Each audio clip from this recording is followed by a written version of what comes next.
quizás ese malentendido de asociar la guerra con el fútbol en alguna medida se deba a la coincidencia de que justo en el momento en que el conflicto con Honduras se estaba gestando, llega a su punto más álgido, también se estaban dando las eliminatorias por el campeonato de fútbol. En principio tuvo muy poco que ver.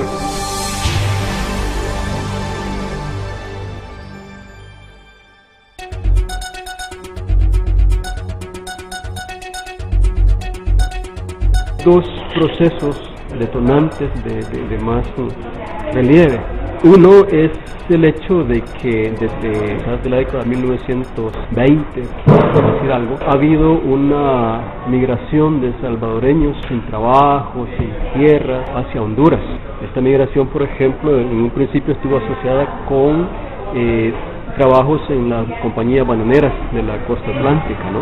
Pero luego, sobre todo por la escasez de tierras en el caso de El Salvador, hubo muchos campesinos sin tierra que emigraba a Honduras, a veces comenzaba a trabajar como asalariado en Honduras, se iba quedando, como allá habían tierras abundantes, entonces se asentaban y bueno, esa fue, por así decirlo, una especie de válvula de escape a la presión demográfica que el país tenía.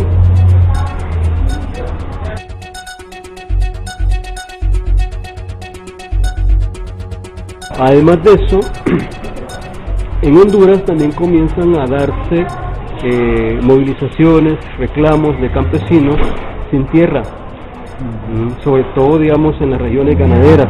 Y entonces, en cierto momento, empresarios, sobre todo terratenientes hondureños, entonces para quitarse presión, por así decirlo, del campesinado hondureño, entonces comienzan a tocar el tema de que en Honduras la tierra era escasa, porque había muchos salvadoreños. La conjunción de todos esos problemas, digamos, de ocupación de tierras, de déficit en la balanza comercial, de asentamiento, mejor dicho, de migrantes salvadoreños asentados ilegalmente en Honduras, más la coyuntura muy particular esa de la eliminatoria para el Mundial, entonces crea como un caldo explosivo, por así decirlo.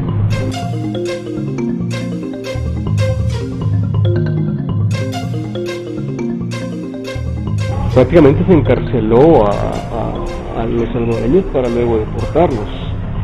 Eso, y por otra parte hubo mucha gente que simplemente salió huyendo y volvió al país, no como deportados, sino como refugiados.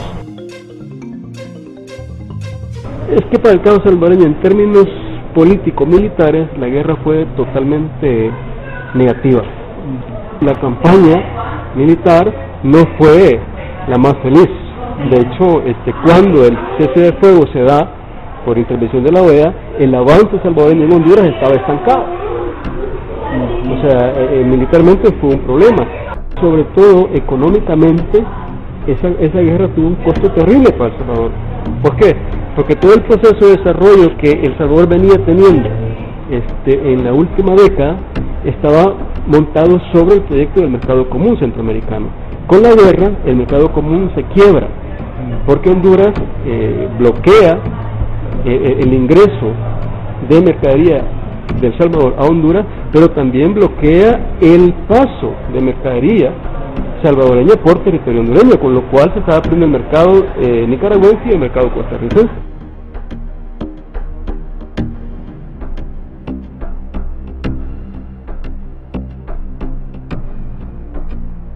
Al interior del país, entonces, ¿qué sucede? De que un país que ya tenía serios problemas agrarios, serios problemas económicos, de repente se encuentra con una cantidad significativa de salvadoreños que vuelven a su país con las manos vacías. Y es gente que en Honduras había hecho su vida trabajando la tierra. Entonces, lo lógico es que regresen a El Salvador, necesitaban tierras, y aquí lo menos que había eran tierras.